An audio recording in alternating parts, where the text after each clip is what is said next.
Welcome back to The Dive, episode 7 of season 6. What's our sponsor? Quick, boom, go. Elden Ring, it's coming out, and we're all going to quit our jobs so we can play all day. No one's working Friday of Superweek. It's actually going to be no casters. Yeah, we haven't told them yet, though. No, by the way, surprise, guys, none of us are coming to work. I actually wore my You Died shirt today in honor of Elden Ring, and then it's too cold, so I put a hoodie on too. But like, it is actually freezing in here. Yeah, it's always cold. Okay, yeah. Because I came in cold with my cold shower and I was still shivering and I was like, when am I gonna? I feel like I'm at a natural disadvantage because like I don't have. You guys basically have a hat, you know. You guys have a hair hat. True. I lose most heat through your head. You're just losing heat. I'm just bleeding heat out here. That is actually. And the other way you lose it is by cold ingestion.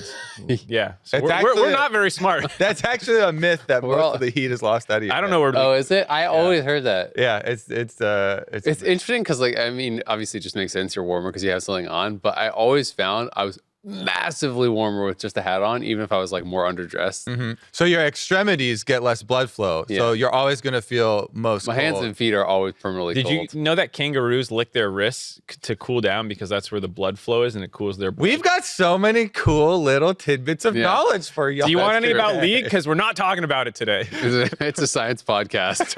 We're in there. All right. Well, let's get into it. There's an elephant in the room. Everyone's been thinking about it. Yesterday was National Margarita Day, and Elias is really hungover. So that's why this show's off to a rocky start. Our producer couldn't write anything. He's hungover. And also, there was some other news. LS gone from Cloud9, and that is what it feels like everyone has been talking about since the news came. I guess Saturday, because the timing of it was ridiculous. Yeah, the timing was before their game. Yeah. Okay, I think the hardest part for this discussion is actually going to be us organizing. There's a lot to say, yeah. I'll start with the timing because the timing to me is the most egregious part. It with what I've heard, nothing illegal went on, no one was hurt, which was my immediate reaction when they were saying right before they're gonna go play this game. Yeah, what crazy thing? I was like, happened? Oh my god, something crazy LS must punched have happened. Jack in the head, like no. Yeah, like something insane must have happened because from the public eye, the team is winning. They're 4-1 at the time. Everything seems to be going great. The new picks are working out. There's all this popularity building, social pushes behind it. But then when I started, hearing rumors and stuff from people about what, like, it seems like very normal things. So then I was at the point where it felt like it was created, like there was something nefarious going on, but there was actually this very normal break there. So I was kind of very disappointed, in fact, that they didn't just say some of the normal things and have that be the statement, because now it feels like there's all this pressure and everybody's pointing fingers and everybody's up in arms and like, is it visa issues? Was it like government's getting involved? Yeah, if you don't say anything, the public now is in a state where like their imagination public defaults to distrust now, and so they're always going to be looking, especially when it's a beloved figure that they already like have an attachment. Well, and things seem to be going well. Yeah, so like and you're going against the status quo when you make a change like this, and then if you don't say why, people assume the worst, but then you never correct that sentiment. Yeah. I mean, the one thing I will say is like my immediate thought was like, there's a lot of people I felt like defaulted to like, wow, like Cloud9 is like, they're so dumb. Like, why would they just get rid of them for no reason? And to me, it's like, you would have to think Cloud9 is really, really stupid to believe that when things are going pretty well record-wise, when everyone's super excited about the team, super hyped about the new picks, excited for LS, it's doing really good things, I think, for the team and for the viewership and for everything, that they would fire him for no reason, right? So, like, you immediately know that clearly there's enough of a negative from their opinion and, like, their view going on that it is, like, outweighing all of the obvious positives that the community is seeing, right? Because for me, it was really disappointing to actually see that, hey, he's gone, because it didn't feel like we got enough time to actually see, does this work or does it not work? You won, you played 4 games, you won 3, And Cloud9 has good players and is a good team. Winning 3 out of 4 games at the start with any sort of strategy doesn't really prove anything, unfortunately. And I was really looking forward to it and hoping to see, like, hey, what does this look like over an entire year, What right? does it look like in best of 5s after people are prepping for you and stuff? Exactly. And it's not just the first literally 2 weeks of a split. Exactly. And you were saying this earlier, Mark. We were talking about this earlier before we actually came on the show. The idea that it's like you can just get these random strategies sometimes that pop up here and there. Like a 4-game sample size, unfortunately, proves literally nothing, right? And I think that is kind of like the point that I'm the most disappointed with is I will really, really wanted to see how does this play out over the full year? Can he hit those lofty goals that he stated? He said, hey, at minimum, I want to win both the LCS championships and get to MSI and go semifinals at Worlds. Yeah. Those are the goals. And those were huge. And that's why I think so many people were excited one way or the other. Either you wanted to say, yeah, I knew he was going to fail, or yep, I always believed him. And you kind of wanted to see that play out. And unfortunately, we're not going to get to. Yeah, and we should touch on the things that they did end up saying, because they did end up releasing this video that didn't have many more details, but some of the things that they also was a lot key of into kinda. were that this was an ongoing process that they were working through and they saw coming. And so to me, that just makes the issue I was bringing up before first of the timing thing more egregious if presumably player, staff, or whatever, and everybody is working on this and seeing this problem coming, and there's tension building or things are not working out leading up, then I keep coming back to why is this instant, release right before the game creating more pressure sort of scenario necessary?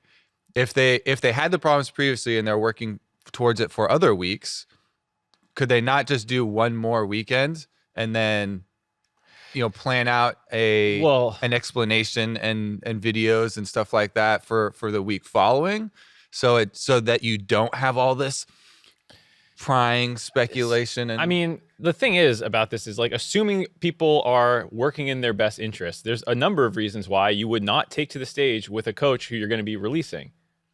It's not like people are not happy with how things are going, and you don't want that person making the decisions on stage that day, potentially, for example. If that's one of the reasons, that will be why you do it last minute, because you couldn't come to you're trying to make something work all week long and it comes to a head. You have a final meeting, the two sides can't come to an agreement, and it's like, well, we're not going to let you go on stage. And he's like, well, I'm not going to do this. And then, you have this potential thing. And that's why Fudge says in his interview, it's best for both parties potentially. And I think that's the problem when you don't get this clarity, is because you're left with these questions like, why did it have to be right now? Like, what happened to cause this? And you just don't get any answers, and you're left with either assuming that the org did something incompetent, LS did something incompetent, it was maybe just a never seeing eye to eye, and you don't get any answers.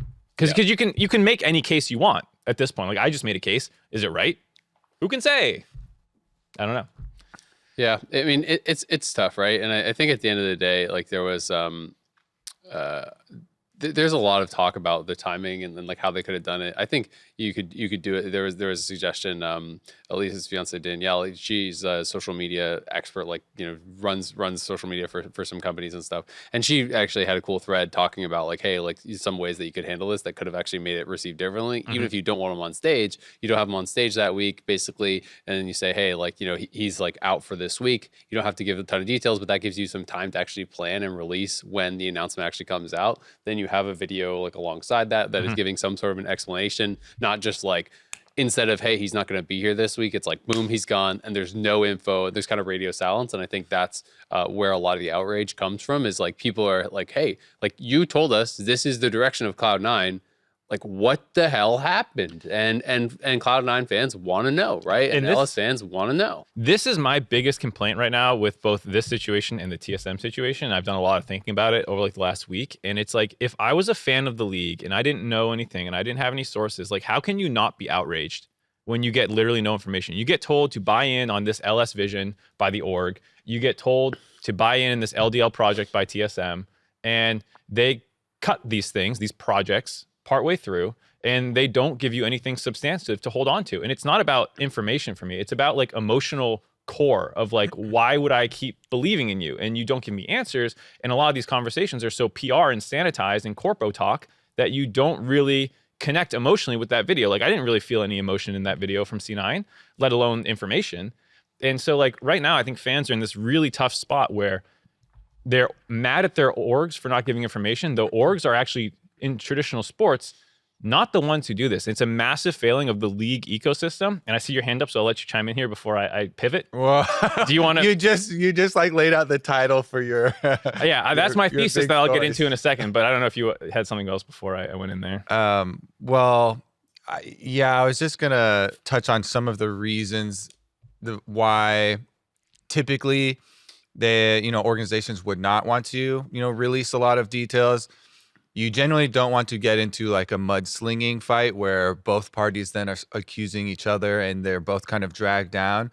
But that's kind of the nuance of public relations, where you need to find a middle ground between the two extremes of mudslinging and just pulling each other down and all these accusations going back and forth and saying nothing, because Then you just lose fans. the public changes and learns over time. 20 years ago, when people, or big organizations first started making like generic apologies and stuff, people were like, oh my God, they apologized? The coal mines just told us to go screw ourselves and die whenever we got sick. Yeah. That's a great improvement. Okay, then you fast forward a little bit more. Oh, your apology actually has to have, some sort of detail in it, or, some grain of salt or some sort of reasoning. There's so much to talk about this. My whole blame game this week is going to be about this. I haven't released it yet, but like I'm really excited. If you look at how brand and consumer focused brands have changed their messaging in the last 10 years, it is entirely about on Twitter feeling like a real person.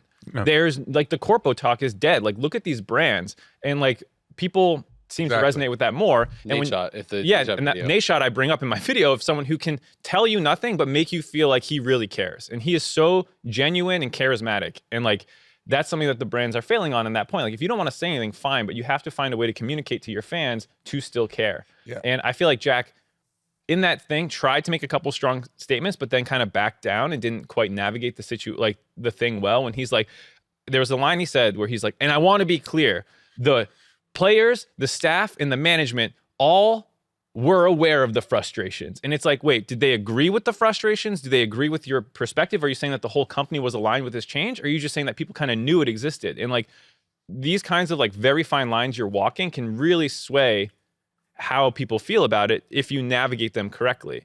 And I just don't feel like currently the orgs are like way too far on the corpo side, and fans are getting frustrated. Some of the other ones I was going to list were sometimes actually the contracts can get crazy and have actual lines in it about that. And you like the contracts nowadays, like almost anything can be written into these things. So there can also be legal stuff in some of the scenarios. I don't think that's true. And what's makes it even more frustrating after like some leaks have started happening is when I hear the leaks, I'm like, oh, why is that not just out there? Because that seems so kind of reasonable. This is the traditional sports media thing and why our ecosystem is broken. What happens is in traditional sports, orgs really don't say that much more than what the orgs are saying. The GM right now. comes out, does a press conference. We're moving in a new direction. We're proud of the team. We're going to go forward. He's a great coach. We just didn't believe that this could work, going forward, yada, yada, yada. And then what happens is the org, oftentimes most likely, is the one leaking this information to reporters, but somehow reporters get their hands on what really went down, and then suddenly, and I did this to make sure I wasn't going crazy. I just looked up the most random, most recent NFL coach firing, and I just Googled his name, firing. And you get tons of reports from reporters with different sources saying, sources say it was management personnel conflict where they wanted to go in one direction, the coach wanted to go in another, and you get all these things. And you get insight that fans can then start forming their own opinion on. And then what happens is we're pundits. We're not reporters. We're not leakers. We're calling cowards. Yeah. We are the people who react to that news and try and interpret it for Then we fans. can give you our opinion. And we can give you our opinion. But this whole communication chain is broken right now in the league system where coach gets fired, orgs say nothing, no media reports it, and then all of us don't want to be leakers. And so we try and navigate these conversations with like kind of honestly not great speculation, because and who wants to hear that? Like fans don't want to hear us be like, I guess we'll have to wait. Yeah, nobody wants to hear us be like, well, I've heard some stuff and you would want to hear it too. Like, yeah. And so like our positions are awkward because either we pretend we don't know and we're effectively lying, or we try to speculate and guide the conversation while doing this kind of tongue-in-cheek, like, I know, but I can't say. And like, I don't even care about who's right or who's wrong or who you should blame. I'm just thinking about it from the fan perspective of how frustrating this season must be with two of your biggest orgs in the scene pivoting from their preseason messaging and not getting anything from anyone to like help you know how to feel or think. Yeah, especially, you know, if it's justified, right? It's like it's one of those things where it's so weird that it's like if Cloud9, if you believe that Cloud9 has some intelligent people working there and they're making a decision that they felt that they had to make that is like, you know, the positives of it are going to outweigh the like very obvious negatives that they are now facing, where everyone's like, screw Cloud9, I'm never going to watch another game, I'm selling my merch, I'm, you know, like burning my Cloud9 flag, whatever, then clearly like they felt like they had to do this. And also, I mean, I think the really sad part is, and we actually got a question about this. This one comes from Kaiwabara. As a C9 superfan, do I still hold out international hopes and dreams for them for this year? I'm scared of the staff mental booming. And I think that like that is a sentiment that a lot of people have. And it's really sad because the reality is the team is still really fucking good. They have a bunch of great coaches, a lot of them actually who share many of the same philosophies with LS. Like the draft, even after LS was like let go or separated or whatever you want to call it, Max Waldo is the new head coach. Mm-hmm. The second draft with the Karthus Senna. The Karthus Senna one, people would have been popping off about that draft if LS was on stage when it happened, because it was actually really a cool comp where you have Senna with cross-map ultimate, you have Nocturne, you have Karthus, you're going to do this hardcore engage comp. The Karthus is even really cool into this roaming smite thing, because even though he chain dies, he picks up the wave every time he dies and gets dove with the Karthus passive. So like there was some really cool stuff that happened, and I feel like people like aren't talking about it and thinking about it because everyone is hyper focused, and understandably so, on their disappointment with the LS departure. So I mean, can you still have hopes and dreams? Yes, absolutely. I don't think that the team has massively changed. I think that, you know, the players are still incredible. There's a lot of great coaching staff at Cloud9. I'm still really excited for the team to see where it goes. It's going to be a bump in the road, of course. It's going to be, you know, difficult for some of the people to maybe work past this, but like we're early in the year to like throw international aspirations at Worlds out 2 weeks into spring makes no sense when this is a team that is still built in a really impressive way. Yeah, and we were talking about it during that champ select for that game. It was really intelligent. You know, both like talking about the players are good, as well as the draft still being intelligent, because every single champion has access to the backline, to the Jinx, playing against the carry Jinx comp. And we're, you know, it's setting it up as one of these super exciting strategy versus counter strategy moments that are rare, that people are looking for, that are the most fun to watch. You know, getting outside of the standard draft box is still going to be a part, you know, I feel like, of this organization, because again, like you're saying, before LS even got there, a lot of these components in Cloud9 were LS related, basically. You know, they all work very closely with him. They're all good relationships with him. They're all, you know, a lot of them are friends with him. So I'm still excited. I know it is a definite down point right now, and I'm, like we were talking about, also we're disappointed. Very, very frustrated with the communication, especially on it. But yeah, I don't think it's like boom, blow it all up situation. And Max Waldo actually had a really good interview with Travis. Travis is kind of asking about it, like, hey, like people are disappointed. Does it mean it's like the death of like cool comps and you know, these unique picks?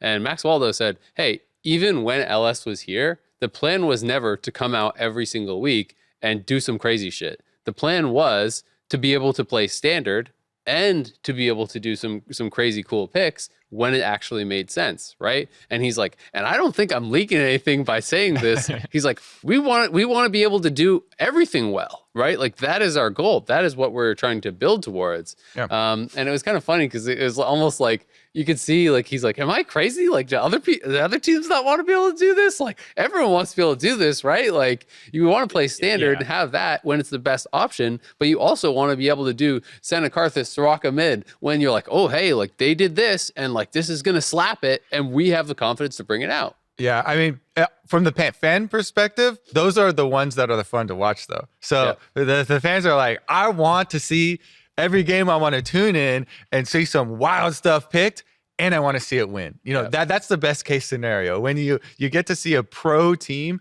picking some crazy stuff and then they win. I mean, to that point when earlier Azael was like, oh, you know, these things crop up from time to time in the meta when whether it's the roaming top smite. There's that I forget which team did it, but like the Nocturne that got Giga farmed and hit level 6 like at 5 minutes. Gigabyte Marines. You knew it subconsciously. And like they win a game like with that and the weird strat. You know, like weird strategies pop up from time to time. That's why, you know, like you want to see it every time. So like, what else is what's coming next? And it's just, I understand why people are like, so how much of that's still going to go on? Because I hope a lot. Yeah, I mean, I hope a lot. It's just you don't know right now, unfortunately. Anyways, yeah, I hope more information comes out. Me too, definitely. TSM, obviously, big changes there as well. We got a question here from Ofo. He says, if you were a coach or a GM with control over the rosters, under what conditions would you decide to make a roster swap after only 2 weeks, 4 games? I can answer this one.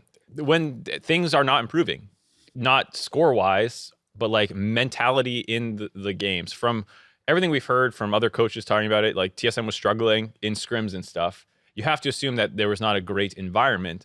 But more concerning is when the players themselves are not aligned with how they're approaching the practice. If you have these big problems that are not getting fixed, sometimes you do need to make a change.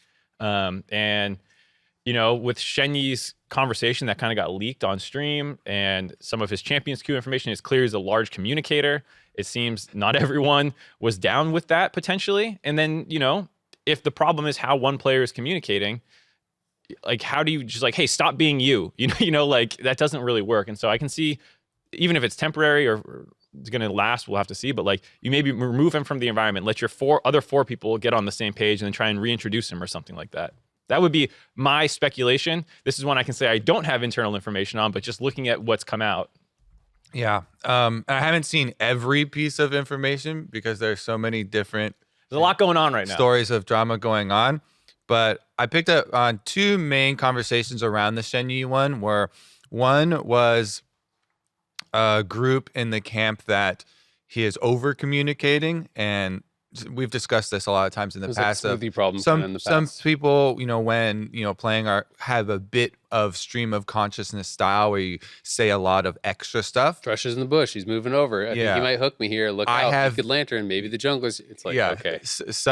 Lots of stuff that will clog communication, and that to me is a legitimate concern. If it is true, because you only have so much focus as a human being. You know, your nervous system can only Speak take for so yourself. much. And at some point, you know, lots of audio clouding basically is going to have a detrimental effect. You know, already people, when they first join pro, some will have a very big problem even having any communication, you know, and so you have to slowly adapt to those levels. The other one that I heard was that the team did not trust in his shot calling. That's what he had said. There was like something that got translated. I don't know where he posted. Yeah, that's what I was talking about. Like, but kind of leak. Yeah, exactly. That's what came out. That he was basically saying like, hey, yeah, like the team just doesn't really believe in my calls or doesn't really listen to my calls and stuff like that. And those seem like separate problems to me. They could be linked, but they could not be. Yeah, they can be linked, and maybe, you know, one can feed into the other. Maybe if there's over communication, then you start to not trust calls or something like that. But those are separate, and I would attack those in different ways. Yeah. He also said that it was like LCS style is kind of different. He was like, you know, LPL. I think he was. I'm paraphrasing a little bit because I don't remember the exact quote, but it was basically along the lines of like in LPL, you know, jungle and support kind of run the game a lot more with like more aggressive plays. And he was saying in LCS, it was more about like the carries running the game and playing more to like getting the carries the most farm and them kind of running the game in like basically like a slower fashion, right? Yeah. Was kind of the idea. And I do think it's tough, right? I think it's weird because I remember talking to TSM coaching staff on like why they picked these players. And literally the 2 things that I was told were mechanics and communication. So it's like, if you now don't like the communication or they talk too much, like, wasn't this actually kind of screened for in all your tryouts that I was told about? And like communication was the reason that you got these guys because they're so good at talking all the time. So it's like that is disappointing if that is kind of the reason. What's funny is that reminds me of CLG, the smoothie year, because we actually went to the CLG compound, and they said a similar thing where communication was the strength that they picked him up for, and I believe it was also cited when he was benched, but I'm not sure. Yeah, if that was they had said something that made it extra troll though, where they were like, people. I forget what the CLG said, but basically it was a problem where they thought they were getting the solution to, but they were actually just getting a problem a little bit. I think it was at the time their comms were very light. Like they didn't have anyone that was pushing plays forward, and so they wanted that in any area. Mm-hmm. And then they ended up in a situation after where there was too much. To the point about, as Azael was saying about, shouldn't you have scouted this and this kind of stuff? I feel like that's where, to get back to that fan angle, because I talked about it quite a lot from the C9 perspective, but from the TSM one, the communication has been split about, when they made the benching initially, and we talked about this last week, where they're like, oh, believe in our team, trust us, like spring doesn't matter, we're going to improve, yada, yada, yada. And then they bench one of their players. That was weird. It was weird. And then the messaging of the benching, when I reread, I already knew what happened, so I wasn't confused when I read it the first time. But if you reread it again and you didn't know that he was benched, it says, your son will be, or Shenyi will be playing for your son in LCS Academy. It's literally written backwards. Yeah. They should say your son's playing for Shenyi in LCS. Yeah. And so there's just been a lot of miscommunications. Then we had the VP of Esports, Dominic, for TSM on Hotline League, and we were trying to push for some answers about hey, what's the plan going forward and this kind of stuff. And it was again very pulled back, cards close to the chest, and not even giving some basic information that you think you should be able to say what's the plan moving forward. And even if you don't want to commit to anything, you say hey, we obviously brought him over because we believe in him. We don't have a timetable on his return, but we want to at the end of the day make the best roster possible and yada yada yada. It was more I don't make those decisions, the team does. And so then we were okay, who on the team is making these decisions? And it was well, I don't want to point fingers at someone. And it's but fans just want to know what's going on with their team, and I feel I hope TSM Legends addresses this a little bit whenever it comes out this week. But it is something where if you're a fan right now and you're so is Yurson the starter? Tactical did an interview where it sounded like he's happy with Yurson, and so they're going to stick with Yurson maybe, but the coaching staff hasn't said anything. And I think this is another org right now where I'm you got to start communicating better to your fans because people are not happy. Yeah, it's definitely tough. I mean, I think all the comm stuff is such an interesting discussion as well. And how much to communicate, if communication is good. And this is kind of becoming a thing in Champions Queue as well, where, there's kind of the debate. Some players are frustrated that oh, hey, some players and, get in a Champions Queue game and then you're in this Discord with them and they just insta-deafen and don't talk. Some people feel everyone should talk the whole time, because that's the most competitive way to do it. Otherwise, it's just solo queue.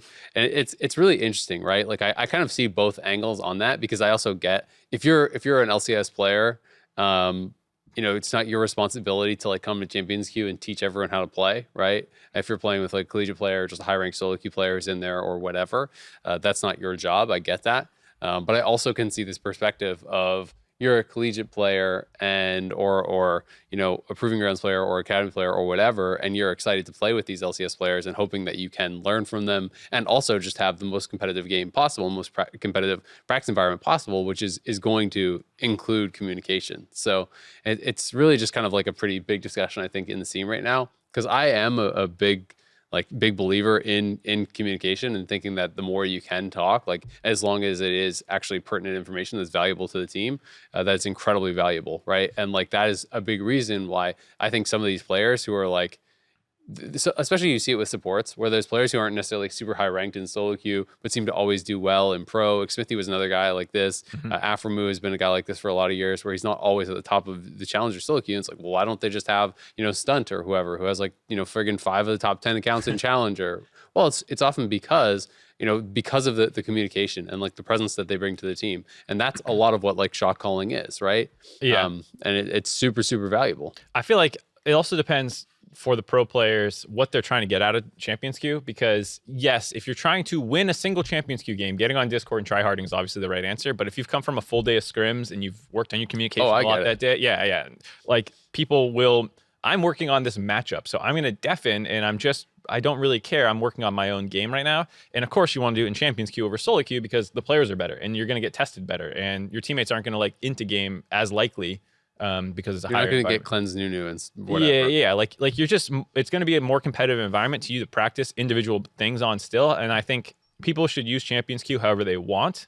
as long as it's always you're trying to win the game. But like, I don't think players should be forced to listen, or no one's allowed to talk kind of thing. I think you just let each player decide what they're trying to get out of it. And I can understand there's going to be frustrations, but that's just because people have different priorities. I definitely am of the opinion that more communication is not better. More valuable communication is better. Let me put this ideal scenario forward to you, and see if you still would want more communication. If my personal ideal 5-person team all thinks about the game exactly the same way, so that they never have to use audio cues, you don't have to communicate, then your reactions are quicker. Then your gameplay is quicker. You also use less processing time to communicate through your vocal cords. Like, I think that is the peak. And part of practicing for pro teams is getting to a place where you can reduce some of the things that you do have to communicate, because everyone understands it inherently and you can just do it. Of course. So like in this like make believe world where everyone has the same brain and thinks the same things, then yeah, of course there's no reason to talk. It's a spectrum up to that. Yeah, but I So just it's a don't gradient. believe that perfect world exists. And I believe that in the world that we are in, there are just things that I will see that you will not see, even if we all think the same way about the game, are all that's what I was fully gonna say. aligned.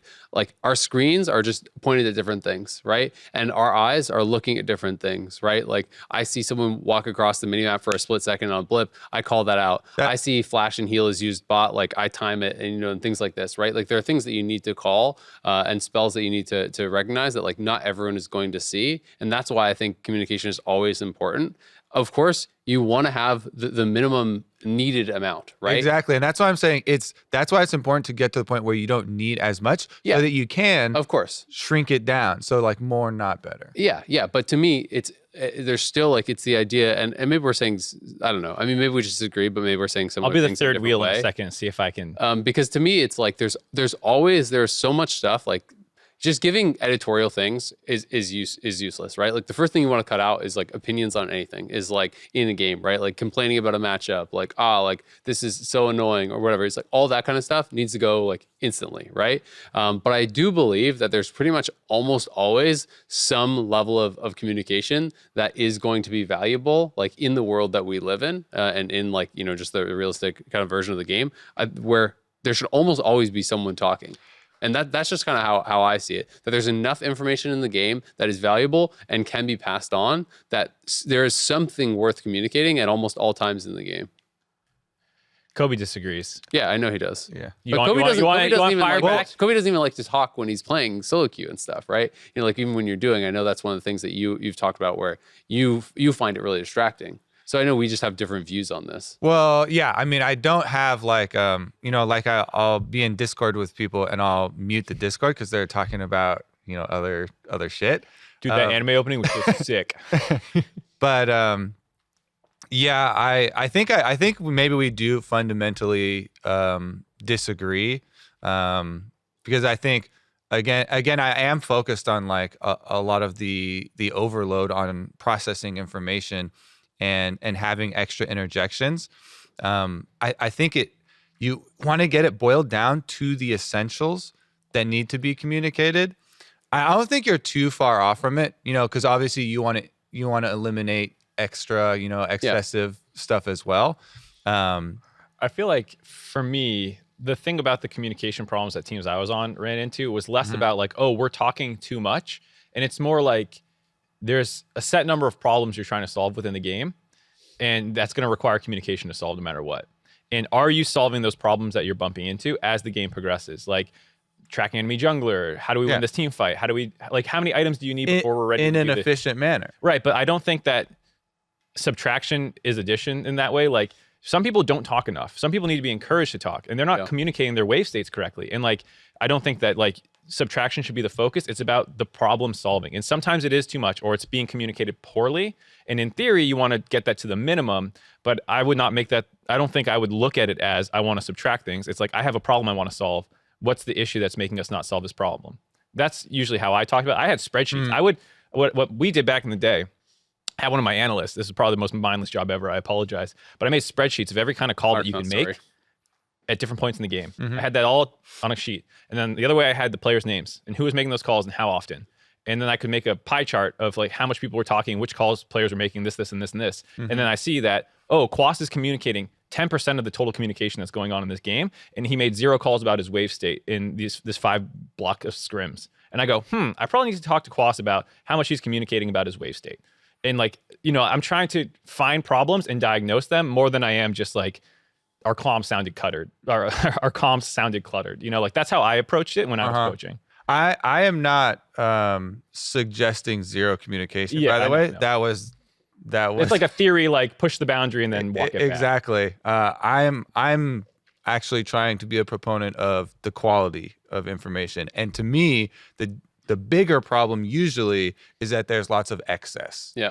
Yeah. And that's like, and it's interesting because this is like communication in WoW Arena is like such a big thing, right? And that is like all my background. So like, I've had countless hours of discussions about this, and it's not a one-to-one with League, obviously, but it's one of those things where it was like the way that we approached it was like basically wanted people talking all the time, and then we nixed things that weren't useful, and until like over time we had just like deleted all these things that we felt weren't useful from our communication, and we identified the things that were useful. Because even sometimes things that like theoretically like I could know this or should know this, I just might not, right? Like because repeating information can be helpful. Exactly, like we are imperfect. The idea of like even just like talking about like a win condition or whatever. And that's very different than the like more communication is better. But I just mean more communication in that. To me, I think that there is enough valuable information in these games that someone can be talking at literally every moment of the game, and it can be valuable. I'm not saying everyone needs to be talking at the same time, and I'm not saying that like everyone needs to say everything that pops in their head. But I do believe that there is so much to talk about in these games. There's always something. Hey, I'm going to be looking. I'm going to flash on this guy as soon as he's on my screen. Hey, my top lane is freezing against me. I need my jungler to come top and push this in. Hey, like there's always going to be something, and those things are useful. It's just like the editorializing to me is what needs to be deleted more than just like statements of fact, right? And I just think it's actually such a massive part of games at the high level. And when you listen to some of the comms of like the best teams in the world, like so it's like they're often delivering really, really good information, and like or they're saying Lucian, yeah. get him. Yeah. They're just screaming their heads off. There are funny moments, but I've listened to like full games of some of these teams' comms, and like there are these like hype moments and funny moments and mic check moments that people are going to reference, but there's also lots of times where they're discussing like what should be the next steps, and they're identifying like the key things that they need to do.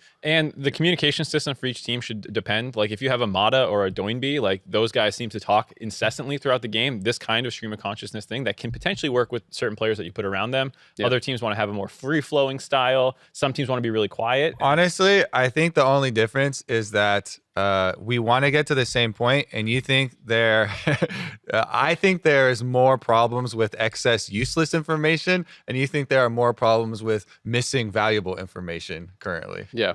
Unrelated, streaming is counterintuitive, is a bad thing to do if you want to be a shot caller, because you just stream of consciousness when you're streaming to like entertain your followers. You shouldn't do that in a pro game. Don't stream if you want to be a good pro. Don't agree. Don't listen to Mark. 100% cut that out of the episode. Actually, no. We want them to stream more. Arched an eyebrow as a joke. It was clearly a joke. Yeah, but people are stupid. Okay. You know how many times you try to use sarcasm and nobody, they're just right over the head, and they're I'm just sorry. You're serious. Sorry. All right, get me out of here. We need they're separate skills. Disclaimer: we would like more pros to stream all the time, more personality, more interest in the league. Thank you very much. All right. The pause, as we pause here, happened between EG, IMT. Obviously, there was a lot of kind of debate about, like, was it a bug? Was it not a bug? Should they have paused? Where should they have chrono break? Where should they have chrono break? And it was just interesting because there was just like Sven and Vulcan, or sorry, not Sven and Vulcan. It was Vulcan and PoE. Yeah. We're going back and forth on this. Like, you now knew that the Baron was low. Well, everyone knows how fast the Baron dies, dummy. Like, we can look at your items, and just the back and forth kind of.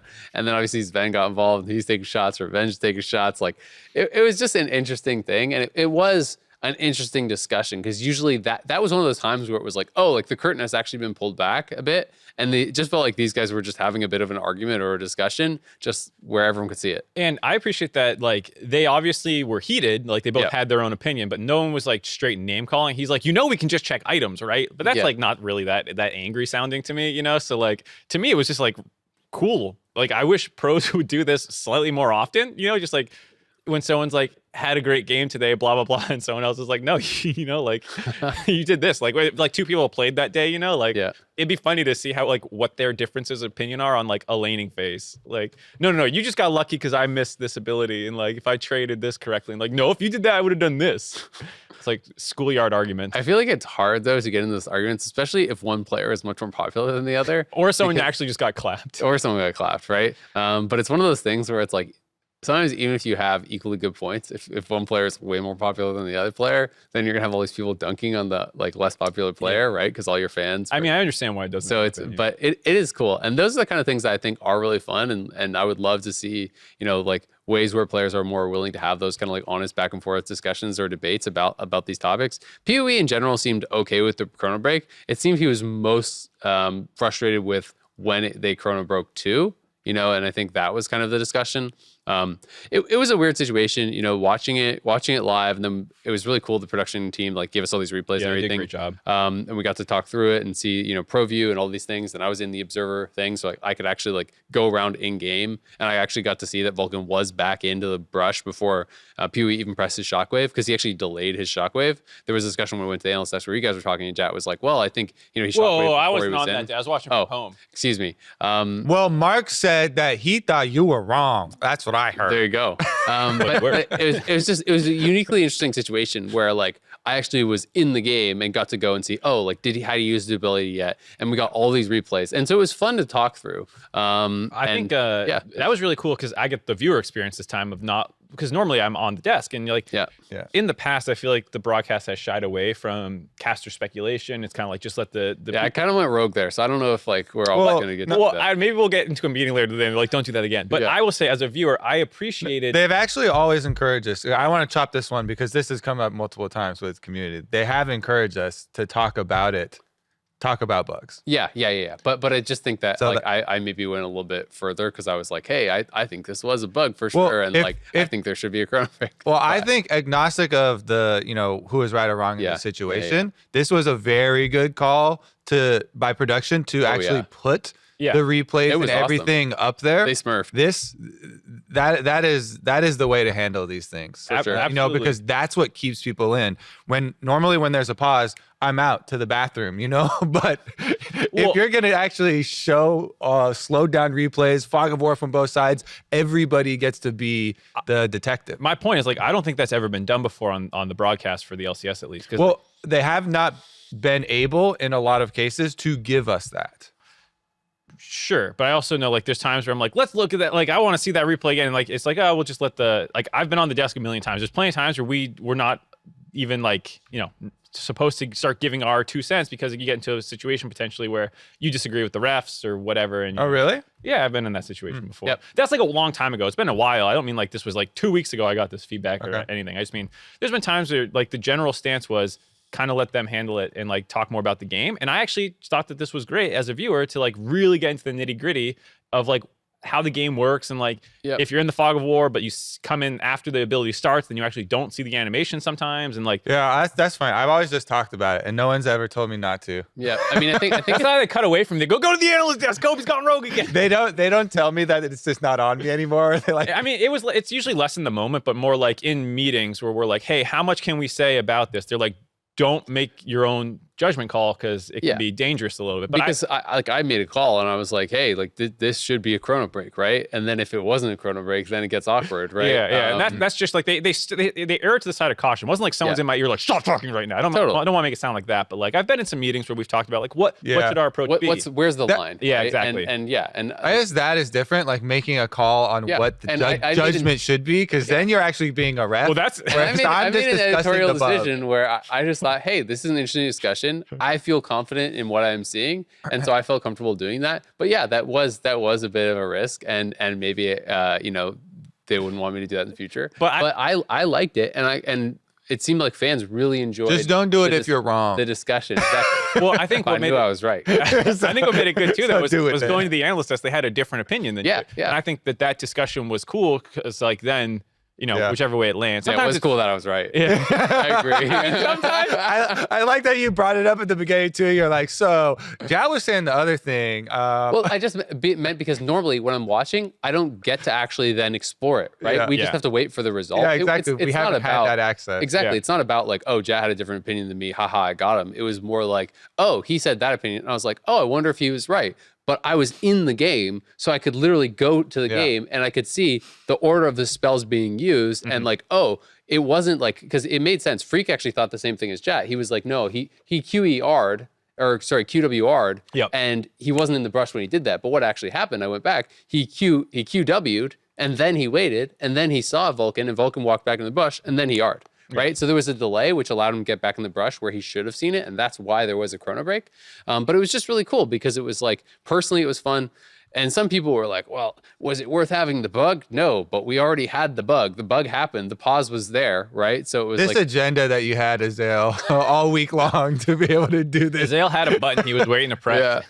My time to talk. I don't even have to press a button. We already know there's that many bugs in the game. Something's going to happen. Shooting shots out the cross the We street. just Oh my gotta let God. them through. Yeah, but it was fun. It was I thought it was a cool moment, and I think again it speaks to kind of like almost what we were talking about with the teams with like transparency and being able to like talk through these things. It's just interesting, and people enjoy, I think, the process, or at least I'll speak for myself. I enjoy the process. I loved the discussion on the analyst desk where Jack came out and said, "Hey, I don't think this should be a chrono break because of X and Y," and then PoE comes out and says, "Hey, chrono break was fine, but you guys got the start time wrong because they had these advantages, and the only reason we won the game is because Revenge outplayed them and had the 1v2." Like those were cool discussions. I love that stuff. I think it's way more interesting than, people just being like, well, we'll have to wait and see. The draft was this. And you hit the draft 7 times before you start talking about like Taco Bell or something else, like you start podcasting. So Yeah. I appreciate, even if it does lead to sometimes some tension, like tension's not a bad thing.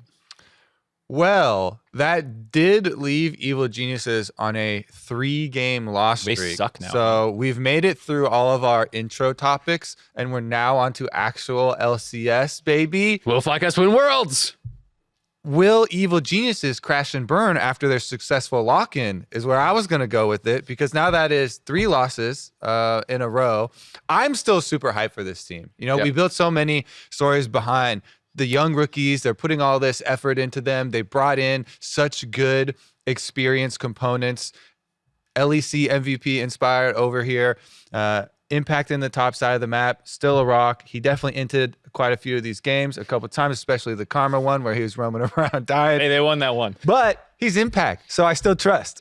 How are you guys feeling about the general state of your Evil Geniuses hype post lock-in success? I feel like slightly down because I thought they were further along than they were, I think. On their curve. Yeah, like you thought like JoJo's going to need some time. And then you're like, oh my God, he doesn't need time. He's just great right now. And I think it's come back to like JoJo needs time. And so like, it's like I got too high on the roller coaster. I probably got higher on the roller coaster than I should have been. And that's on me for like just buying in a little bit more.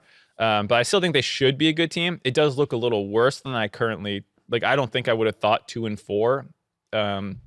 But it's like the one loss to Immortals is maybe the one where I'm like, ooh, but they beat Dig. They beat, who else did they beat? TSM, and those are their 2 wins right now. Dig has looked decent, but I would have liked to have seen them take down one of the other like more certain top teams if they could have beaten 100 Thieves or TL or one of those ones. But I think I'm not ready to completely sell this, farm on them yet. I'm not done with EG. I just think that it's going to take a little bit more time. Yeah, I don't think anyone should be done because, again, this is going to be a reoccurring topic, but our upper bracket of the LCS is usually only a few teams, few top teams. But this year, it really feels like we have a much deeper roster for very competitive teams. Yeah.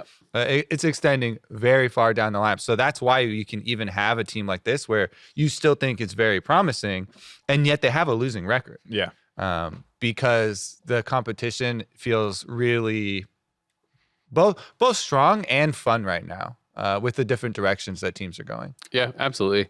I think as far as like where I'm at with EG, I feel like So JoJo, I think he's doing just as well in lane, pretty much as he was in lock-in. I actually think one of the biggest differences is I feel like he's really struggled outside of lane with positioning and with just like getting stuff done, like with having a huge impact out of lane.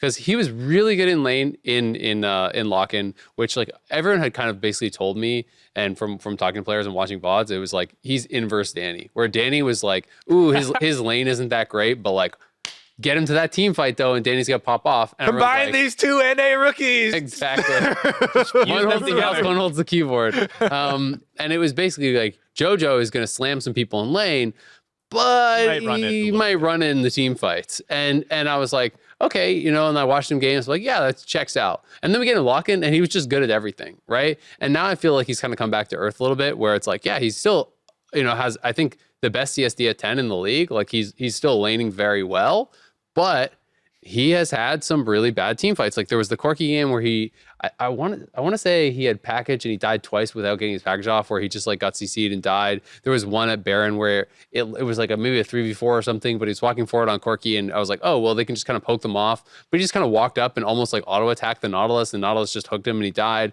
Like there was positioning errors. His Akali game, I felt like he really struggled to kind of get much done, and in the Akali game and team fighting as well. So my hype is not dead whatsoever. I still think that like this is a really, really strong team. I think that they clearly have some things to work on. But we saw that with Danny as well. And EG was a strong team by the end of the year with Danny, even though his laning phase was not his big strength. And here's my main reason for why my hype is not even close to dead, is that not only do they know what they need to work on, because they've been very clear and they've been very self-reflective in their interviews and on social media, but they are doing the work. Jojo Pyun is #1 in Champions Queue. He is the grind lord. He is still one of the highest win rates, even packing all of these games in. So that to me is the super exciting angle for this team. You know, we can continue on having faith in this growth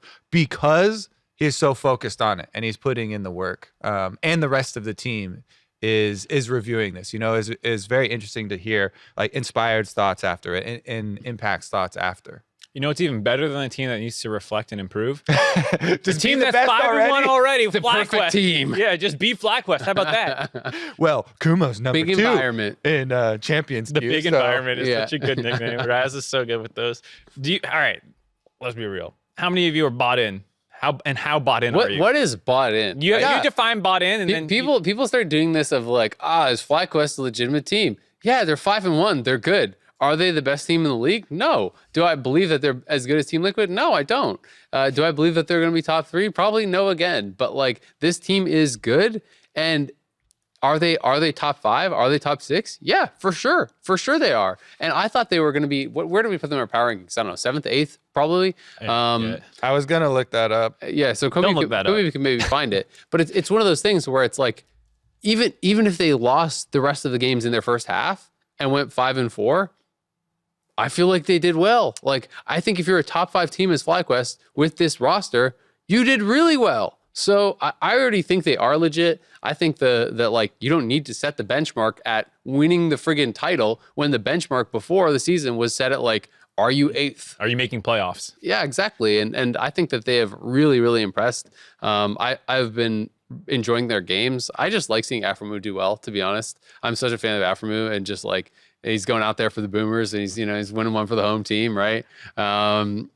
He's just been around forever. He's constantly looking good on all these different teams and showing his value as a pro like 10 years later, I think is so cool. And I do love that he is kind of getting some of that attention as like one of the LCS greats. He doesn't have as many titles as Doublelift or Bjergsen or whatever. Like he's not the most successful player in the LCS of all time. He's not the greatest LCS player of all time, but he is one of the best. And I would say like he's probably in the discussion for like top 5 LCS players all time when you look at like the length of his career and how much he has accomplished and how consistently good he has been over so many years, because it is hard to be that good at something for so long. It takes true dedication and mastery of craft to stay at the top for all these years. I feel like the team itself just has a lot of cool storylines around it. Both him and Johnson pairing back up. Tukey, like Tukui as Tukey, yeah, just like the Tukey spam. It's just nice when a team has things. Tukey is Jose Deodo. No, is it not Takui? No, it's Jose. Oh, well, I don't even know what's going on. See, I'm just lost. I'm like, hey, we're having fun. Whatever. I thought Jose Theodo was the blind, like the. I was like, what are you the talking about blind. here? I thought it was a joke about it, Tuki, Takui, and like how you. Nope, nothing. No, it's Jose Theodo. All right, well, whatever. Point is, there's fun stuff with the team. There is. There's a lot of teams who they get on the Rift and there's nothing. There's a lot for Flyquest. I was also what? Go ahead. No, I was gonna say. So I think Elias or someone put it in the doc. So Flyquest, our aggregate ranking was 9th. I had them at 7th because I'm intelligent. You guys had them at 10th. Ooh. Ooh. I don't believe you. I don't. Someone would have to get a. I remember because that was the biggest discrepancy in our power rankings was 7th to 10th. All I'm hearing is that Azael was slightly less wrong. Yeah, exactly. I'm slightly less wrong, and I'm clinging to it. And I'm holding on to it for dear life because we were all wrong. But that's my point. That's really cool. They're having a great season, and even being the high person that put them 7th, they've already outperformed what I expected by quite a bit. Yeah. I think especially Takui, because I remember being very skeptical, even hearing the recommendations of people as he's coming over. I honestly think the performances from this whole team have been much better than I expected. But he was one of the real pieces of variance. Here's a question mark in the off season coming in, and he has been fantastic for them. So the entire team, though, playing much better than expected. As much as we always hype up Jose. He definitely needed to have a split here where he again proved that the hype was justified. I was like, your card, from previous performances is kind of running out. Your credit is getting a little thin here. I'm gonna need another. You make those the timelines, and like the last bullet point was in 2020, and you're like, I want another high point on. Gonna need another statement of, and there you go. Okay, was it you, Mark, that tweeted that thing that was like, Jose is basically living off of his credit from No, that was literally a top Reddit thread. Someone had said that, and I just thought. And then Mark stole it. I brought it up as people are starting to feel this way about him. Okay. Or a person, and that person got upvoted. And a lot of people, I saw it on Twitter a lot as well, because I hadn't even seen the Reddit thread. So clearly a lot of people were like, hey, they are right. This guy is right. Yeah. And then it was interesting that it went from immediately when for the first time people start thinking, maybe he isn't that good. Maybe he's a fraud, 5-1, right? Yeah. So then it kind of rebuilds the excitement around him. But it's been cool. And they have a lot of cool things about them. It's been fun to watch. I was going to say also Kumo, he's the only one that's really dragging the team down. -45 CSD at 15. He's number 2 on Champions Queue. I'm judging everybody. He's making a joke off of his Smite stuff. Keep going, Mark. Yeah. It's only worse person is Hooney at -50. These guys are just such terrible. I'm going to make a whole segment this week. I'm going to pitch it about how stats are dead in League right now. I just think trying to use stats with the roaming Smite tops and I think you should go the other way and you should make a segment about how stats are more correct than ever before. So I had another one about intentionally making bad stats about things like that where it's like, oh wow, this is terrible. You get someone's duo procs in certain games. You're like, only in season 2022 could we really see how shit, X person who's roaming top support Smite or whatever really is. FBI had a terrible week last week. He played this Senna pick and he didn't even get 10 farm. That by the way, Twitch chat will never stop spamming. If someone is playing Senna in the game, it's literally always on the screen because by the time the last one scrolls up, there's a new person who has posted, noob Senna, 4 CS? Yeah. What the? Yeah. It's definitely funny. I mean, I agree though, man. The stats, you have to throw out basically every single one of these games. And it's over half the games. Yeah, and then you kill the sample size. Yeah. So it's all of these people, it's not just the people that are playing it, you have to throw out the playing with, the playing against, everything. Johnson's CSD is huge right now because Kumo's in his lane 24/7. And the other guy's stuck under his turret. The other guy's dead. Wow, Johnson became the best laner in the league overnight if you just follow stats. And it is a cautionary tale for people right now. Just be a little careful about just ripping these things off. Yep. Even mid, jungle, everything is affected by it, right? So it's really, really weird.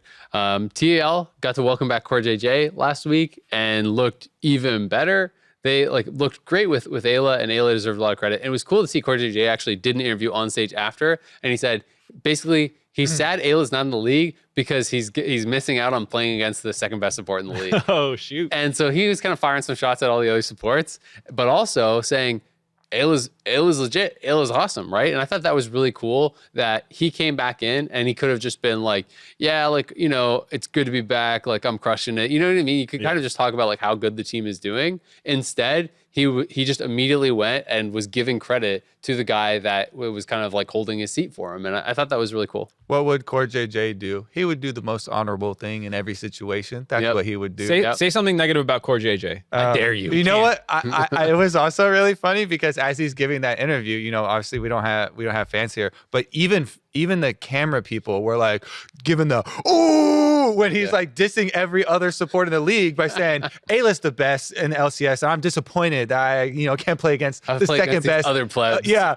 and everyone just like all production people and camera people were like ooh, get him core. Like it was so good. I mean, I'm glad he's just back in gameplay too. I was casting the game, the second one they played against CLG, and I was looking at the bot lane and the sums, and I was like, oh, it's gonna be a boring bot lane. They're not gonna fight that much. Level 2 gank Trundle flashing in with the Dom Kench. I'm like, okay, never mind. The cross map, start your red on top side, just straight down to bot. Yeah, you're like, all right, level 1 gank. CoreJJ Tom Kench game was such a massive slapping.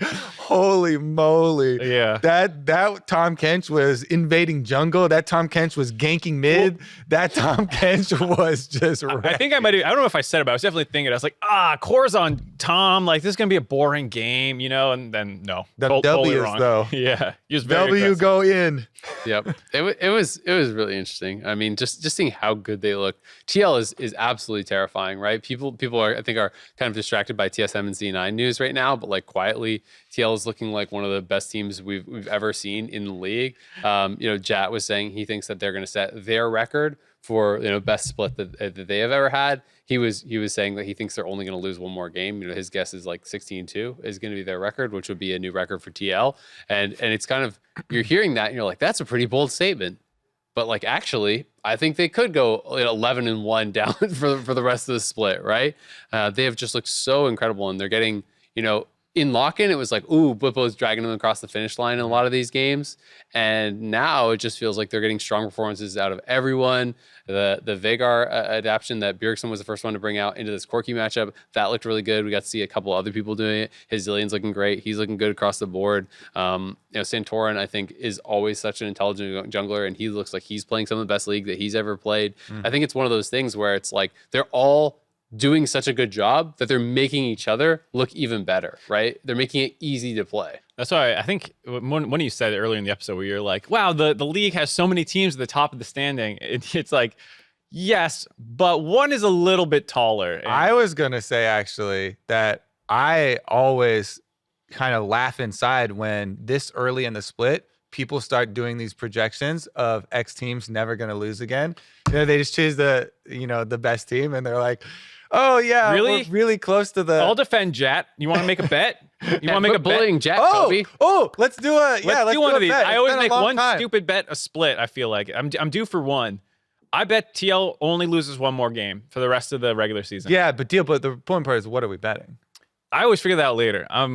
Lead with my heart, not with my brain. One of those, do you guys want to do one of those spicy bets that you guys use for AD? But then you have to do a whole podcast after eating some like horrible spicy chip. I mean, I think maybe with some more time, actually, we can get suggestions. We can have interaction with our viewers right now. We'll default. Send us in your suggestions for Mark and I's bet. Yeah, leave a comment. But is that the bet? It's gonna be one more game, loss, and you're on the other side of it. Yeah, they're gonna shake, boy. Yeah. Get it on camera. We're doing a weird opposite hand shake. Okay. Maybe you should have turned upside down.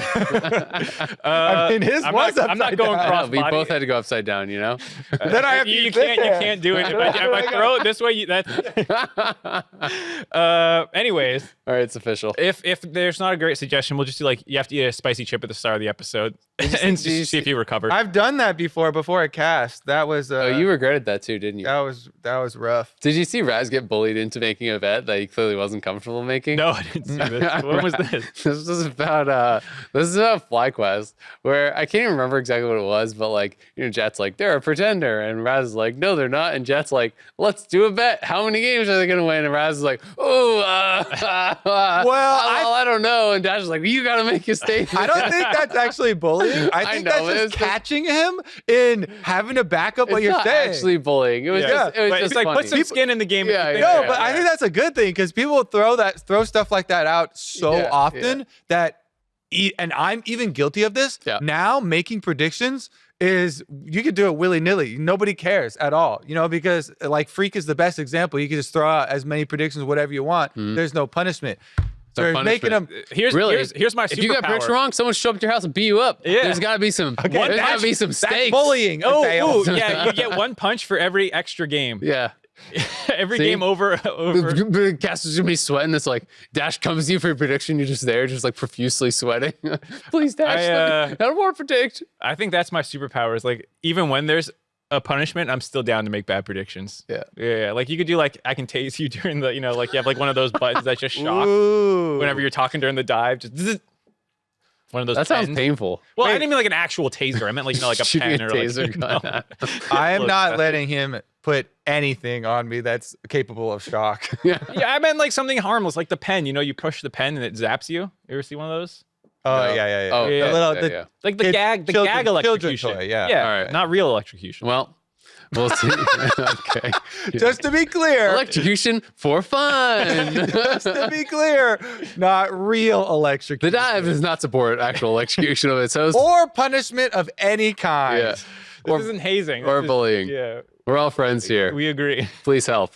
All right, on to 100 Thieves. What needs to happen for you guys to believe that they could actually defend their title now? Because it feels like I already do. You already believe it? I already do. Even with TL? Stop right there, buddy. Then if I you already put out do. To fly and The phrasing that you just gave was kind of weak. That they could defend their title. I'll take that. Boom, I'm in. I believe. So that they will defend their title. Yeah, that they win. You see that? How about this? Stronger. Well, that's what defending your title is to me. Their meaning, are they going to repeat? If you use could, will they win? Here. Will they win this split again? Then we'll give you a little more wiggle room. Defend their title in the finals. They could lose the defense. They could try and hold against the siege and lose it. But and make finals. Yeah, I feel like that's. When I hear title defense, though, I hear. No, they usually mean win. They mean win. Kobe wouldn't accept. If you said they're going to win spring, he'd say no. So that's why. Well, I would not bet that is the most likely. But again, you're trying to gauge in on like a percentage chance here and like power level of 100 Thieves. I think they are showing pretty strong right now. I actually have a decent amount of confidence in this team because of some of the versatility that they showed. Someday on the Tryndamere game, guess what? Tryndamere is going to become the premier problem in League of Legends, the premier split pusher. They're nerfing Hullbreaker for every range champion, and Tryndamere was one of the only melee ones that used it effectively. That solves the problem. And he used I ban it. him every He game was now. beating Graves already. He was already beating Graves in the split push battle, and now it's going to be half as effective for the Graves. And nothing happened to Tryndamere. He's dodging the nerfs like It's time for Malphite. no problem. So I think Stop 100 picking Thieves Graves into him. I think 100 Thieves actually look very strong. As far as where this one comes from. I also have recently become a closer fanboy though. If you have to predict who wins now, though, I had to predict, I would say Team Liquid. Well, but and then who's next? Yeah, I was gonna say, who's your second best team in the league, even right now? Who's your second most likely, right? Because that's where it's interesting to me. If they're not your second or 100 Thieves would definitely be in my discussion. So they're your second most likely. That's what I mean. If you have you're pinching down on me laying out my entire ranking system right now. Exactly. And that's a time pressure. Yeah, sure. I'll put them second. Okay. Yeah. There's nobody here that makes me think it's egregious not to. Yeah. No, it's not egregious by any means. Cloud9 could get up there. No, I think Flyquest probably will fall a little bit. that's why I think it's interesting. Even Evil just ask Geniuses could. right now, who is the second best team in the league? Because I think we'd all unanimously say Everyone Team says Liquid. TL. And then you say, well, is it 100 Thieves or C9 are probably the leading two candidates? But I think you could even make the case that like just right now on a given game, Flyquest might be the second most likely to win any game against any other team in the LCS. Yep. Because 100 Thieves has these games where they look a little sloppy. EG has not been particularly impressive. Cloud9, they've won some of these games, but they have fallen pretty far behind. Like, you look at that TSM game that they won, Cloud9 got obliterated in the bot lane again and should have lost that game. It's just TSM is struggling right now as well. the Golden Guardians game. There are some games where, that 4-2, Cloud9 is not like a strong 4-2 where you're like, well, no problems with this team. Yep, and EG's fallen down, right? Yeah, so I can definitely see it, and that's I was pushing for that, and I know it's like not super fair because it's time constraint, but just to get you to say like if it was your next most likely, because then that to me that is a pretty strong statement that it's like, hey, you think they're top 2 in the league right now. Yeah. And I think that's interesting because it is one of those things where I do think they were starting to get overlooked and people weren't talking about them as much because they were playing more standard. People were getting really hyped about C9 and lock-in. Everyone's getting really hyped about EG. So it's like, okay, you're getting bumped down, you're getting bumped down, you're getting bumped down. And now that they are playing just kind of like strong standard League of Legends. So, I think they have kind of like crawled their way back up to quietly, rightfully so, be in that title discussion. I think even though they lost to them this week, was it EG or 100 Thieves that lost to Flyquest? It was Flyquest. Yeah, I think I predicted 100 Thieves to win that game. And like, even if they played again this weekend, I'd be like 100 Thieves again. Predict them. Yeah, I don't know. Double or nothing. Yeah, like run it back. I don't believe that. I don't believe my eyes. I don't know why.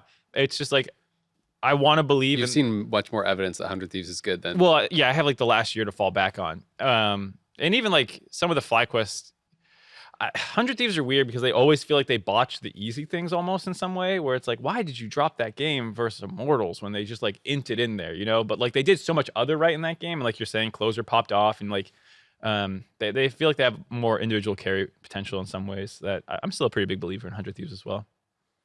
So how are you feeling about Immortals then? Because Immortals obviously, for sure, I was very low on them. You guys were like a little bit more. I think they were ninth. I'm glad they're bouncing back for me and Mark's sake, or Azael's just gonna be gloating all over us. I told you they were like COG. So do you guys? we said 9th, 10th. It wasn't like we really believed in them either. Well, we disagreed with them calling them just like CLG, basically, Yeah. right? Oh, I see. And it was a lot because I had more faith in them winning games because of these players that are now showing up. Yeah, and they are doing a lot better, I will say. I mean, I think the TSM game was like a pretty monster throw, if I can recall correctly. They beat EG it was this the backdoor weekend. thing, yeah. It was the backdoor thing. So I was kind of thinking that this was almost a 2-0 week, right? It's one of those situations where it was like, okay, yeah, they lost to C9 last week, but they beat 100 Thieves, they beat EG, two teams that are like supposed to be really good teams, and they're showing some life, right? So I'm happy to see that they didn't just collapse, because I was genuinely concerned after the 0-4 and lock-in, the 0-2 start, that it was just going to fall off a cliff and they were going to be awful all year. You were concerned even before. Yeah, I was. But I was really concerned because I thought after lock-in, I thought they were going to have a hot start, being this team of veterans that should work pretty well from the word go. And when they looked that bad, I thought that it might just go boom. But yeah, I mean, it's been nice to see them have that bounce back, and I'll eat my humble pie. I was definitely wrong for now. So it'll be interesting to see if they can continue that. Like, are you guys more bought in, or do you just kind of feel like, you like won a game against EG who's kind of doing poorly? Like, who cares? I'm more bought in than I was before that they are not the 9th best team. But the scary thing is, it's like CLG and TSM below them. I can see them staying above those two teams for the rest of the split potentially. But the other people they're around, Golden Guardians, Dig, and EG, the teams directly above them, those teams I also still think have potential to win a fair amount of games this split. And so where they are right now to climb higher means that they're going to need to keep improving for me. I don't think that they can just stagnate here and like just slowly climb up the standings, because I expect EG to get better. I think Dig and Golden Guardians being around 500 teams feels about right. They're both 3-3 right now. I could see them continuing that. And so it does put some pressure on Immortals to keep getting better so they don't end up 8th. Because if I said 9th and they get 8th, it's not like I was really that far off, in my opinion, of my prediction. So like, yeah. I want to see them continue to improve. It looks a little better than I thought, but not. But you haven't bumped them into like a different tier, right? Yeah, I'd be like, okay, you don't see them as like a top 6, like a playoff yeah, team. I thought CLG would be better. They collapsed and they fell beneath you, but that doesn't mean you surpassed my expectations necessarily. Yeah, well, I had them 8th, so I was one higher than you. So oh, so they are where I, kind of. They are who I thought they were. Yeah. Yeah. What about TSM then? Because you're saying like, oh, go ahead. I also think Ahri is super, super strong right now. They even already have nerfs slated for next patch for her. Yep. So I'm hoping that PoE can get some more Ahri games, and Immortals can kind of leverage that, because that is more champion leeway for Champ Select than this team I think will normally have, having a lot of good options on this patch. And I also do think they are smoothing out some of some of their issues for the mid game that really caused them a lot of problems in lock. Just like in the I'm smoothing it out. smoothing out.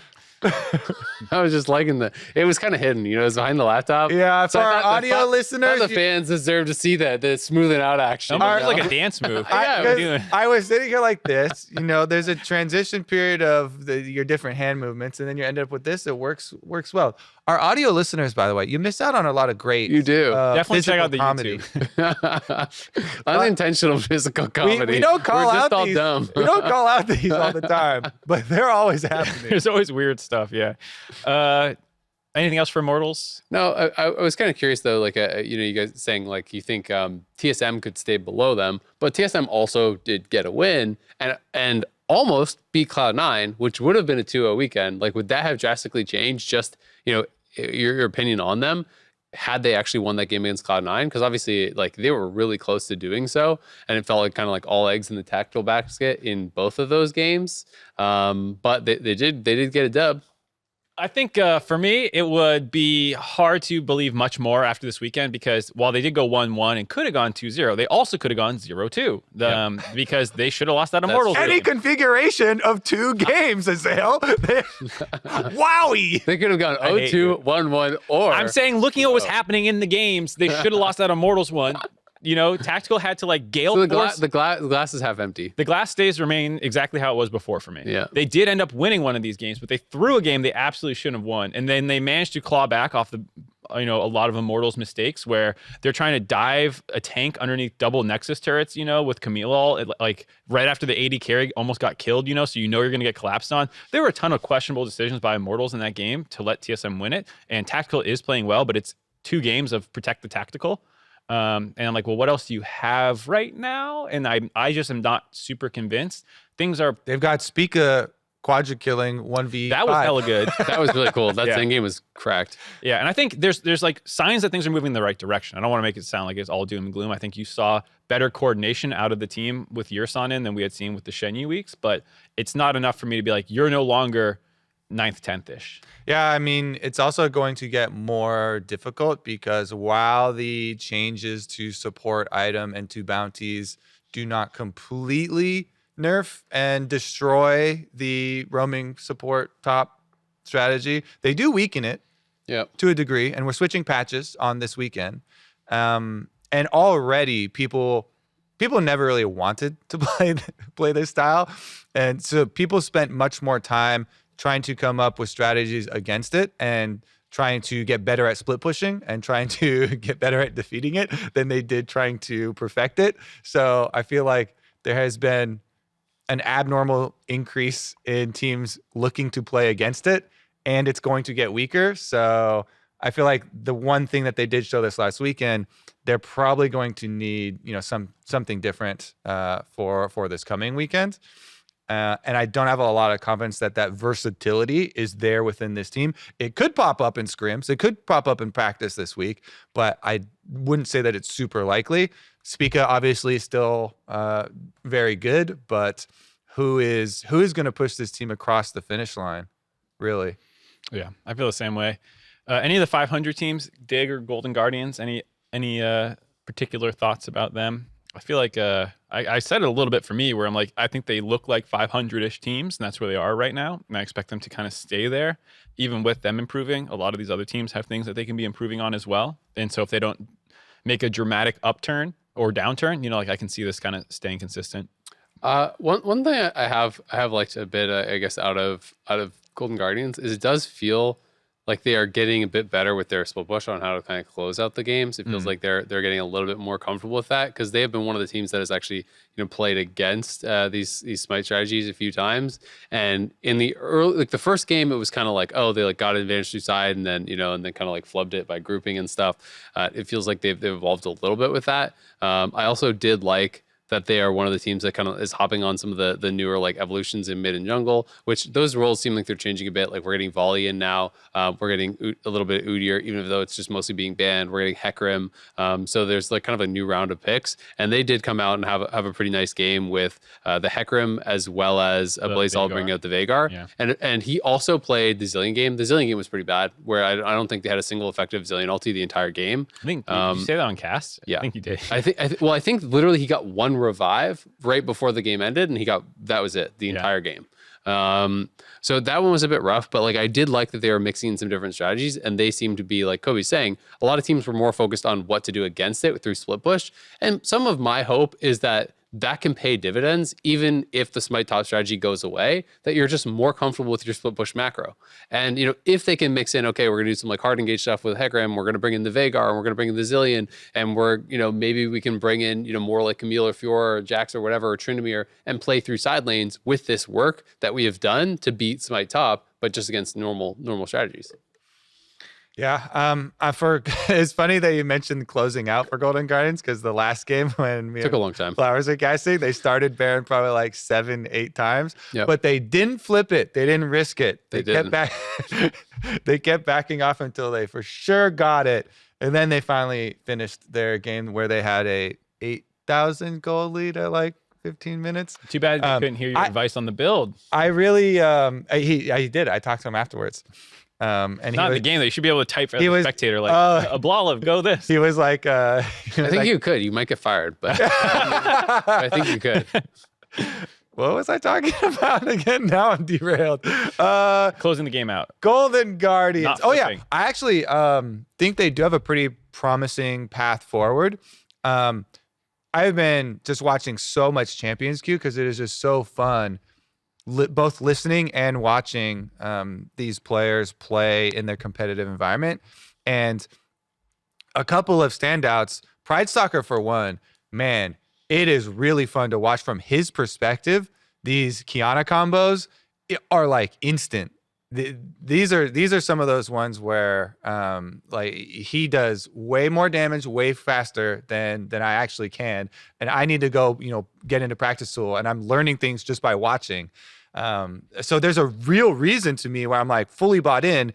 It's not just like kind of gimmicky. Oh, he's the assassin jungle carry player. No, he's insanely good at these assassins, and I want to see him like hard carry more LCS games for them.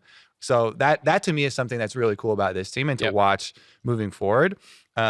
Because like in the games, I'm going to be like completely focused on his combos and his angles that he can try and come from. Because in Champions Queue, he's been picking people from screens away, 100% to zeroing them, insta deleting, and Champions Queue is full of pro players as well. It's not like he's doing these for YouTube videos, and making highlights. So absolutely, I think that one's a super cool one to follow. So I'm excited to see the growth of Golden Guardians. That might be their motto that we've always had for this team. Yep. But there's lots of things to be excited about. I've been really enjoying the league, and we're heading into Superweek. Before we wrap, we have one more question here. This one comes from Asian Guy Stream. It says, if you could have any fictional character from any other universe, anime, gaming, comics, TV shows, etc., added into league, who would it be and why? Is it Pokemon? And I added the last part. Why is it Pokemon? Because you're saying Pokemon? Yeah. This is a question where there's so many good answers. I'm going to give you a bad one, but it makes sense. Edward Scissorhands Gwen skin. That's the universe. It's just him. Well, you're just picking a character from any universe to put in the league. So I'm saying you have Gwen and Edward Scissorhands just running around, snip, snip. I said it was a bad one. Smile, laugh for Blastoise Nami. You just have Blastoise shooting out a tidal wave. Just turn every league champ into a Pokemon. Also, though, for yours, there already is a Pokemon MOBA. Yeah, but I don't care. No one wants to play that. No one plays that game. So what you do is you take the characters that people like and you put them in League of Legends as skins. So we're Fortnite now. Yeah. Exactly. We're just Pokemon. Fortnite is League of Legends. Jinx is in that one. True. It's Arcane, actually. Yeah. Jinx from Arcane. Okay, I'll give I want Thanos in the game. Yeah. And each stone has a quest attached to it. Oh my God. It's dude. the most, and the designers love being, innovative, Put right? some They mini want- games in get the game. Some real weird stuff into the game. I don't know what the quests are going to be right now, Yeah. but he's going to have some interesting thing for each one. And then when you get all of them, Just the Rengar passive. he can kill instantly 2 of your players off His because ult? he snaps his fingers. Yeah, and there's 50% of your team is dead, but there's 5 players. So Yeah. we round down just to make it more even, more balanced. Yeah, exactly. That's Yeah, good. yeah. Are you want gonna it keep to be the voice OP. lines on for him though? Because he's pretty talkative in the movies, droning on about like his plan and his sacrifice, and it's just like, dude, shut up. You're not like, no one asked you to do this. He has weird motivations. Would you mute his character in the game if he's just droning on about?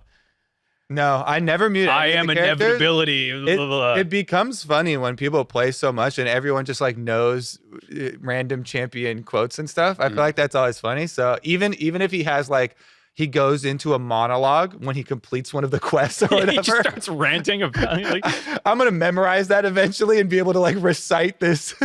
You have to do the whole monologue before you can use the ultimate. That's the balancing thing. Before you can kill off the 2. Oh, you So have- he starts monologuing. start they just take recalling, Baron get and they back on kill the map. He's still talking, and you're like, all right. Everyone's like, stall, buy time for Thanos ult, buy time for. Yeah. I didn't mind. It's your turn. I already said He did. Pokemon. You That's guys just it. both I mean, did. I think there's so many fun skins that could be Pokemon-y skins. Obviously, it's like everyone always says Kennen with Pikachu and Yeah. stuff. I mean, there's a lot of good examples, and I think it's just like it's something that I think almost everyone knows some Pokemon and has some sort of Generationally, yeah. attachment to it, and that would absolutely print money. So Yeah. there you go. Thank you to Atsu. He's a Genshin content creator, and I don't know if he used to follow I these. just picked this question because Mark said no. He responded to it with no, and I'm like, Elias, get this one. I was like, Mark doesn't like this it. guy again. Get out of here. Go back to your game. Mark's leaking in his. Yeah, how did you not pick Genshin Impact, by the way? Because Yeah. you're quietly the biggest gaming degenerate I know now. Because if you think about it, like if I brought in my laptop to work to like play WoW in the office, everyone would be like, "What? Look at this guy." But then Mark does that. I go with the other way. Genshin. I'm thinking about like league characters I want in Genshin usually. I'm like, Oh, okay. God, I just wish Yai Miko was Ahri instead. Yeah, you see, we are just the ancillary content here. His real content is Genshin, and he Yeah. must pull us into that. one. Oh, I'm okay, just okay. slowly So- mixing the two together. And just- All right, well, that'll wrap it up for us for now. Remember, if you're watching us on YouTube, hit the subscribe button, please. The producers, they beat us when we don't get out. Just kidding. oh my God. This episode has had so much violence in it, Azael. Don't miss an episode of The Dive when we return. You can also check us out on Spotify, Apple Podcasts, Anchor.fm. Remember to submit your questions. We love hearing from you on Twitter, YouTube comments, and Anchor.fm. The questions have been great. LCS continues with the first Super Week of the split Superweek! on Friday. Cloud9 versus Dignitas, 2:30 p.m. It's going to be a dope week. Don't miss it.